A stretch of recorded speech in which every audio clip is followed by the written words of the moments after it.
Alright, as you can see, it's very sharp and smooth with the 4K resolution scale and threshold upscale. Very looking nice and everything like this.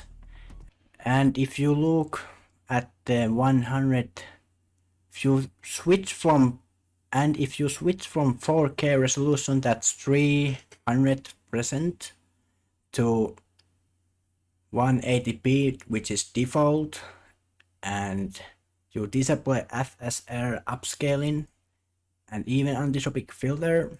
As you can see, modern GPUs can handle this setting just fine even at 60x.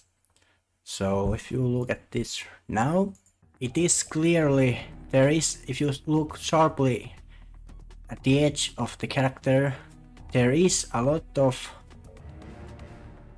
resolution that it seems to be clearly taken down, and it's not as sharp as it was with the 4K resolution. So yeah, you can clearly see it is much sharper and slightly better, at least with the 4K resolution scale, and you won't lose any frames per second if you have a decent CPU, aka graphics card, like me, which is NVIDIA GeForce RTX 3070.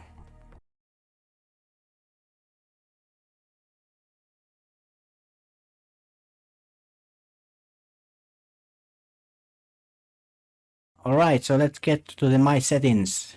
On my PC is Intel Core 7 and 10700 is the CPU processor, and my graphics card, aka GPU, is NVIDIA GeForce RTX 3070. And here you can see, if you use the X input with the DualSense controller, which I am using, it is better than DualSense you choose from the setting, because you can, I think there's no walking bug or running, you can run smoothly, it doesn't stop like with some controller settings. You can also throw underarm nades like this if you choose which button you want to see. For me, this is the best L3 button with sensitivity 20%, so you can press it just a little bit and it is going to throw the nade by underarm nading. No enable vibrations, it's not never needed in any video game. I think my DualShock 3 controller had the problem, it was vibrating all the time. So and disconnecting, but this DualSense 5 controller is just way too much awesome and better than DualShock 3 controller, the OG PS3 controller. Right, always click save when you go here, so you have the controller working when you start the game.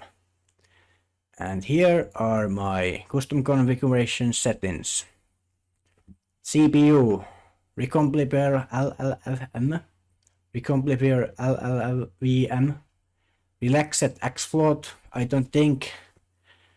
think this is important as well, because these two will make the performance a lot worse. Enabled SPU loop detections, improves performance and reduce CPU usage. And always use the Chica. If you keep crashing or have crashing problems, then you maybe better use safe, but SPU block size as safe does make the performance a lot worse and FPS is worse. Preferred SPU threads, you should use either auto or 6. I just use 6. Thread schedule, you should use operating system, but you can also try these other RBCS3 options, because they can also run better than the operation system, but I stick to operating system. And here is the GPU tab we were talking about earlier. Renderer, use always Vulkan, it's the best possible fastest renderer. Here you can choose your graphics card, it's automatic I think.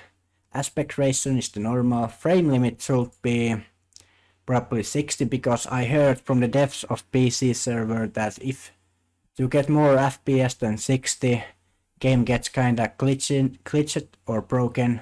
So this game is from 2008, so it's not really necessary, it's broken if you get too high of FPS. anisotropic filter. As you can see the text, like I earlier said, even at 60x, modern GPUs, if you have decent or better, can handle this setting just fine. So I use this one. JIT cool accuracy. Of course, it needs to be fastest. If you want to put this slower, it is more. I mean, you maybe crash less, but it really does hurt your performance. As I told you, I showed you earlier, just use the best, maybe 4K, which is 300% for 4K resolution scale. Always use the default resolution recommended, and you can even use resolution scale threshold as default. Maybe you can up it a little bit, I don't know, but I use it default. But in-play FSR upscaling makes it more sharp and put it 100%. Remember, if your PC isn't quite enough good with the specs, this can hurt your performance but remember, this is a GPU tab, so remember what graphics card you will have. If it's good, you can use these, because with my PC I didn't really notice any FPS loss from 4K resolution or to 1080p. So these are fine and the game looks a lot more sharper and better. Let's move on to the audio. QPEP is the best option as told in the description. These settings you don't have to mess around with. You can here master your volume of the game sound. If the audio is stuttering or lagging or something, you can enable buffering, which helps. Even enables time stretching, it does help with the audio stuttering. So yeah, so you should stick to these and enable them if you have issues with the audio. Here, keyboard handler must be null. If you put it basic, it can make the game crash. Very useful problem with the basic handler option, so use null. System here is, you can, if you choose console language from US English to I think even UK or Japan, it does make the game audio different to Japanese audio volume voices.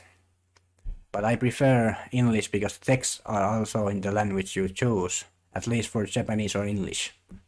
Here is Metal Gear Online tab. You shouldn't mess up with DNS, I think it's normal like this. Here you can change UPnB port, aka Universal Plug and Play. This is the default setting even on MGO in-game 5730.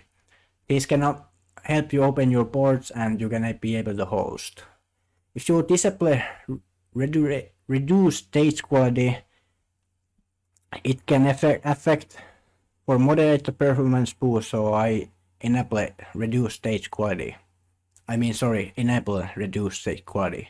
Also on PS3, when there's now with the update that was latest, multi-on blur is disabled from PS3. Now people get a lot more better FPS and it's more playable with the PS3 console. So I wanna also use this as disabled on PC. Maybe it can help a little bit of FPS. Now let's move to the advanced tab.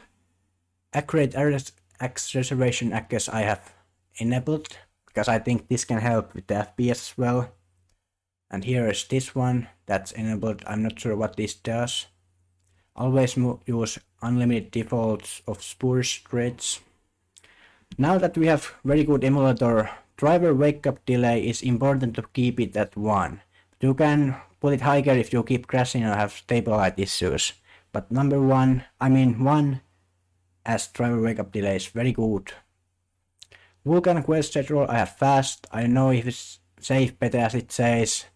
Fast is more hacky version, internally disabled for immediate GPUs to the causing GPU hands, but I still use it as fast. VBlank frequency is this maximum, which also helps with the FPS. Let's go to emulator.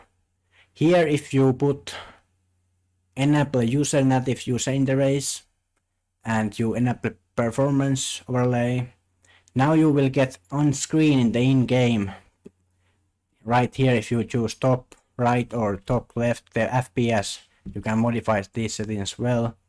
But if you disable user interface, now you can use your keyboard within the PC so can talk with. If I enable this, I can only talk with 2-pin with PS5 controller DualSense. So you can choose how you want to type and what you want to see the FPS from in-game or with the emulator, or here NVIDIA graphics card you can choose from settings, HUD, performance you can add it top here, and FPS per how many frames per second, and it shows like this if you want to see the FPS top, right or left or down, or if you don't want to use the native user interface, you know.